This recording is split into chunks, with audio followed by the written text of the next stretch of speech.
Good morning, everyone. Welcome back to another episode of Mind Your Feed. This is a channel that kind of jumps into my specific feed and sees the stories and the people who are manipulating and monopolizing my feed. And I just get to kind of openly comment on it.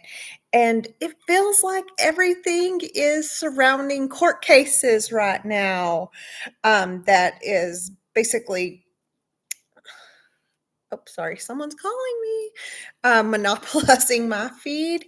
So we'll start off with a couple of um, cases, starting with, of course, P. Diddy. Okay. Is he Diddy now? Diddy. Yeah, I never know who he is. I mean, his name has changed more than, people change their underwear. Not really, but it has changed a lot. And if we're just really honest, there's been lots of controversies, including with the law surrounding Diddy.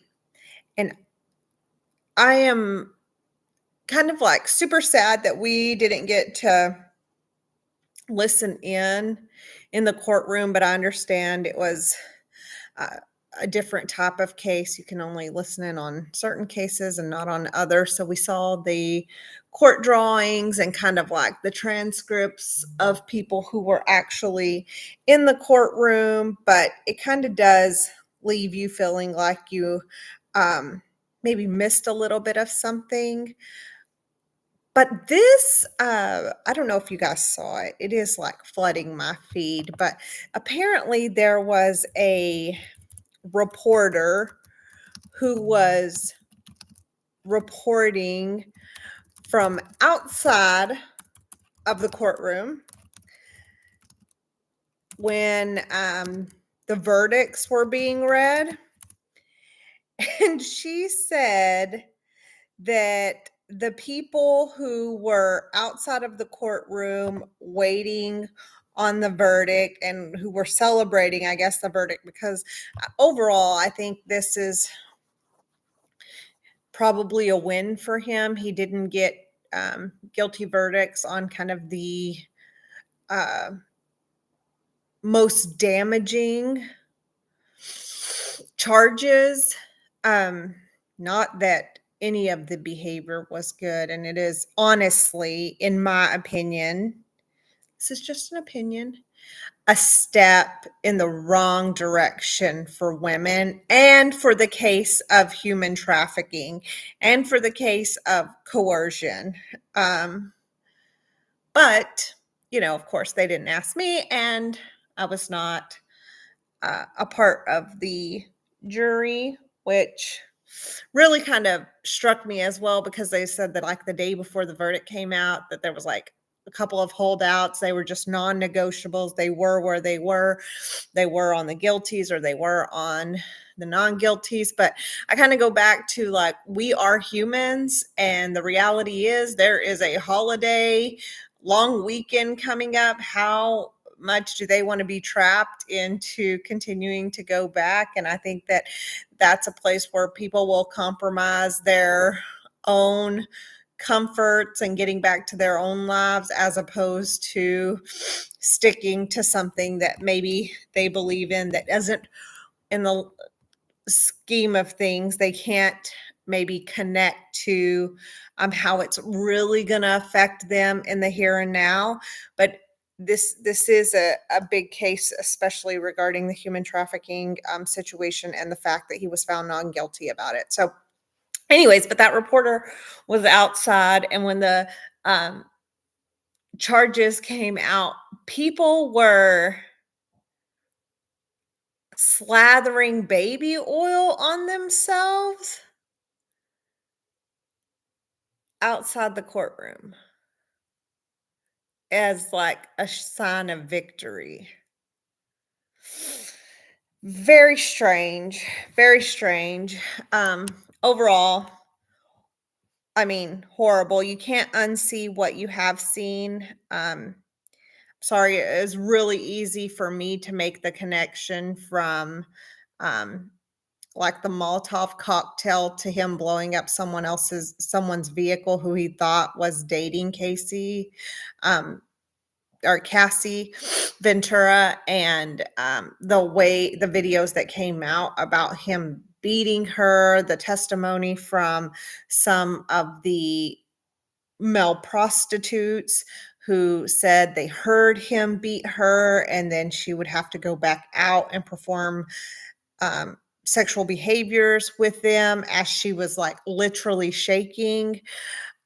This man is a deviant. He is a predator, um, in my opinion, and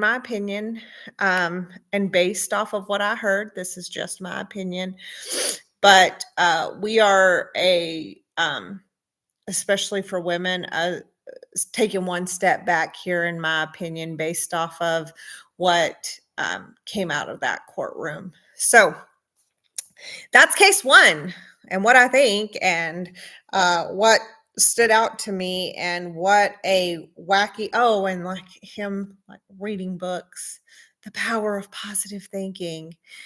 Uh, Seriously, and taking his Bible. Oh, okay. And hey, I'm all about, I know that like faith is for the flawed. It's not for the perfect, but my goodness, kind of all feels very performative. And I think someone with the kind of clearly power dynamics that he exhibits, um, this is going to do nothing but um, edify him and encourage him and affirm him in some of the things that he already has been taking part in. And if we're looking for a changed behavior in this person, I think we're um, going to be uh, sorely disappointed, because this did nothing but continue to edify him. Okay, moving on. Brian Berger, the Idaho student murder guy, killed 4 Idaho students. He was on trial, or no, he was set to go to trial when he changed and decided he was going to take a plea deal for to say that he is guilty of the murders. And what I will say is,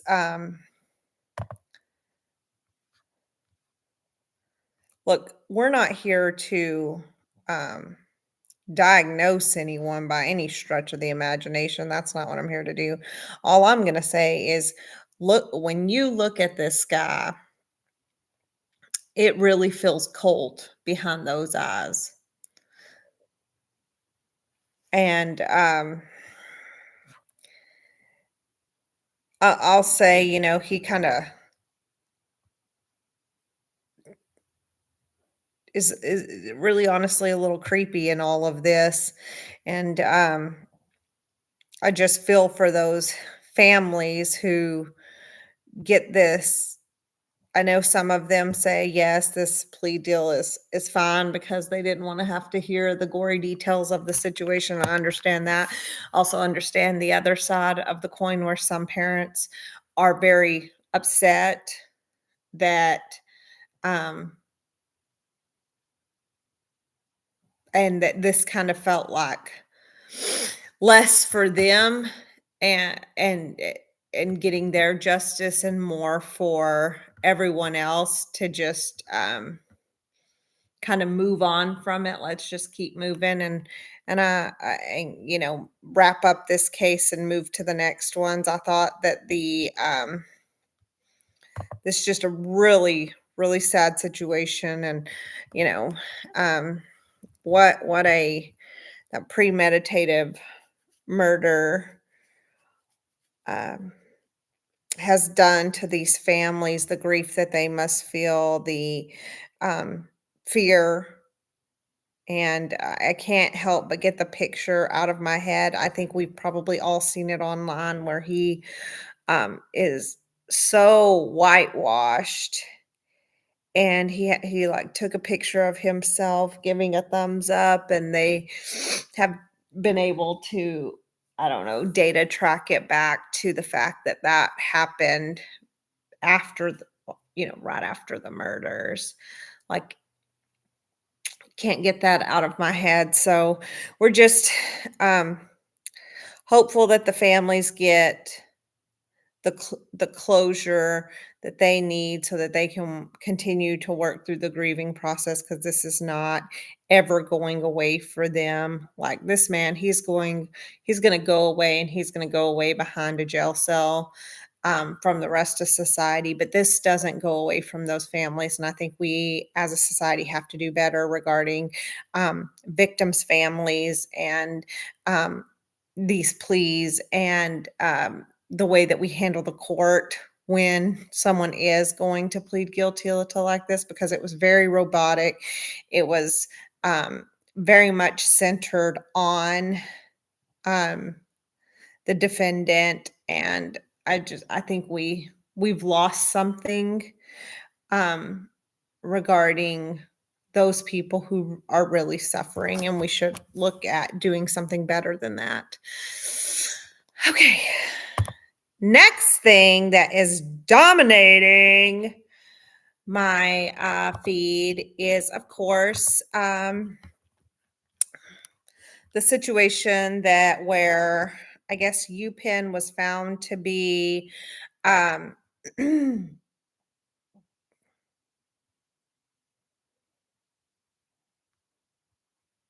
well, I guess I'm trying to recognize exactly how to say it, but UPenn was found to be at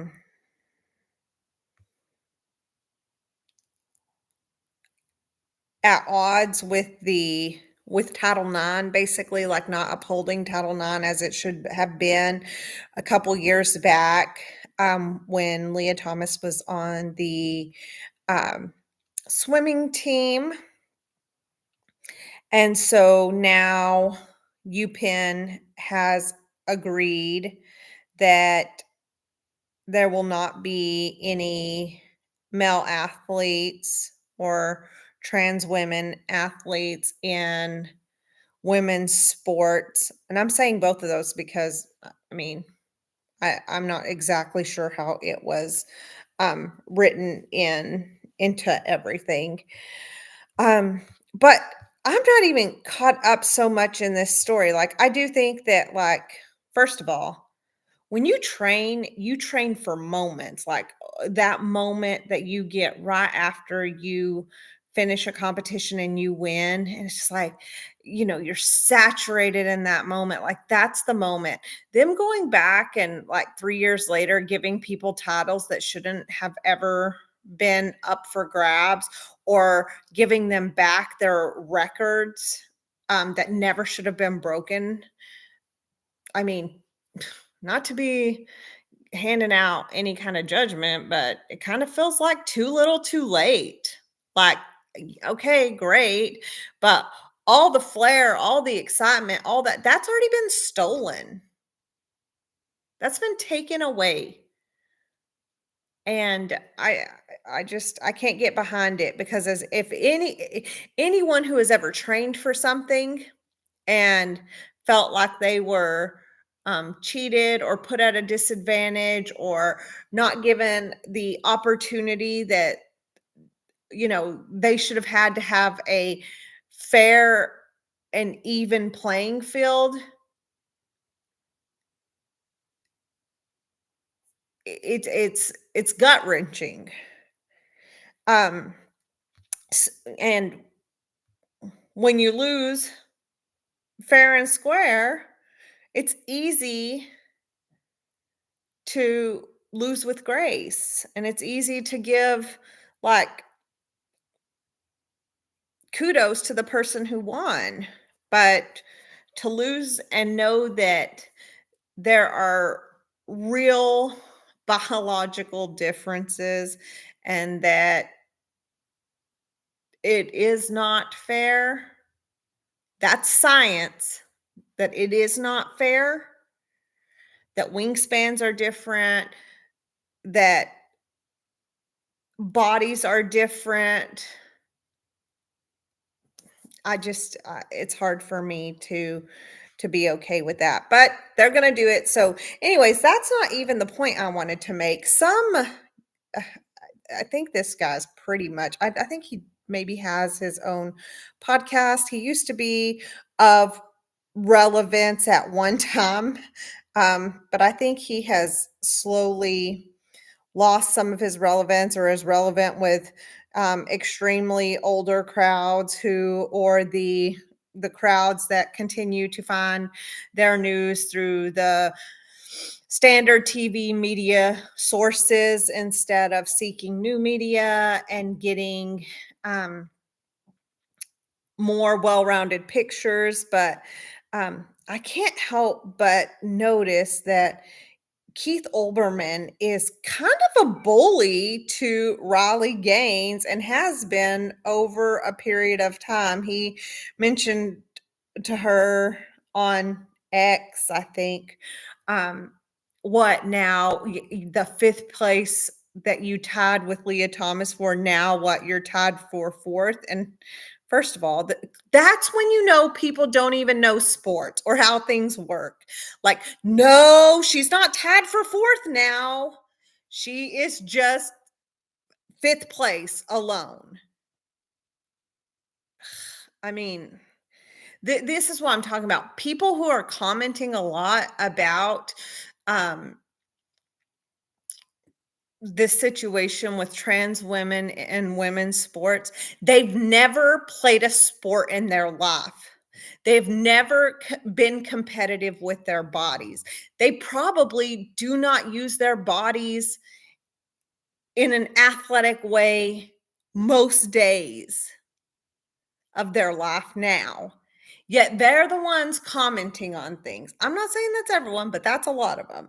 Anyway, so he said that. Then he started calling her whiny Gaines, and it's like she never existed. And then he said, you're a loser, Riley.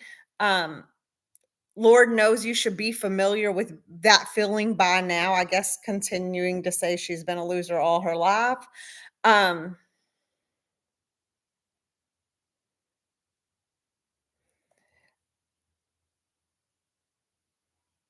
he's just, it's like comment after comment.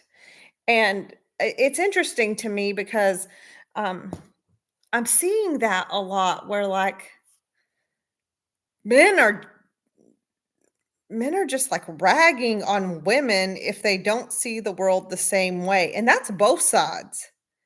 And this is a bad place to get into. I'm not saying don't call them out, don't fact check, don't be, but like the name calling, I mean, that's a power dynamic.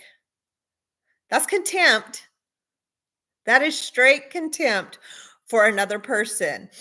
This is an older man with that's had a big career that's maybe selling off into the sunset in his podcast life, trying to stay relevant, whatever. And this is a young woman who, by the way, is pregnant and fought for something that she believed in. And clearly, most of the country believes in with her. I think it's not even an 80-20 issue. It's like a 90-10. I mean, it's very interesting to me, but that's it. That's the wrap. I went longer than anticipated. I know I got kind of sidetracked and I wanted to make sure I was saying a couple of things the correct way, or at least not delivering them in an incorrect way. Um, so we will check in again. What I'll say is, what is today? Today's July 3rd. Tomorrow is July 4th. Enjoy the 4th of July with your family. Guys, our country is not perfect. It is not, nor should we expect it to be because it never will be. But my gosh, we live in a pretty good place, a place where I can get on here and talk freely about how I believe about certain things, or just comment about things, or question and be curious about things. A place where um, you and I both get to go, if we choose to, go to work, go to school, have a family, make all of those choices, own a home, whatever it is. Those are all choices, and you have a lot of them. So thank goodness that we have this country. Um, and I would say celebrate it. It's not perfect, but it's pretty damn good compared to the rest of the world. So enjoy, and we'll see you soon.